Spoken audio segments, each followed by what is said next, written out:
Unang beses, nagtuturo ng sundalong Ukranyano sa sundalong Amerikano paano pabagsakin ang Iranian drone. Dumating ang mga Ukranyano sa Prince Sultan Air Base ngayong linggo para sanayin ng US Forces sa SkyMap system. Plataporma ito ng command at control mula Ukranya na nag-uugnay ng radar, jammer at interceptor para pabagsakin ang mga kuyog ng drone sa real time. Ilang linggo nang binobomba ng Iranian ng drone ang Prince Sultan. 5 KC-135 na refueling tanker ang nasira. Mas maaga nitong buwan matapos makalusot ang isang missile strike. Yung isang strike pa lang, 10 milyong dolyar ng gastos ng US sa pagkukumpuni. Lumala pa dahil paubos na ang mga interceptor na mga Patriot battery na ipinuwesto roon ng US. Bawat interceptor ay milyon-milyon ang halaga. Pero ang Iranian Shahid drone ay 20,000 lang. Isa malinaw na dehado ang Estados Unidos sa ganitong sitwasyon. Mas batid ng Ukraine ang sakit na ito.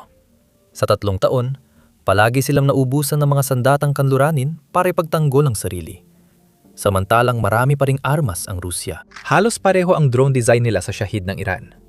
Sa kalaunan, natutong mag-adapt at mag-innovate ang Ukraine sa pagpabagsak ng mga ito dahil sa pangangailangan. Gabi-gabi nila itong ginagawa at nakagawa na sila ng software para matukoy at pabagsakin ng mga yon. Ang SkyMap system ang nagtatakda kung aling drone ang mahalaga, anong sandata ang gagamitin sa bawat target, at iniiwasang mag-aksyaya ng mga Patriot na nagkakahalaga ng 2 milyong dolyar sa mga drone na nagkakahalaga ng 20,000 dolyar.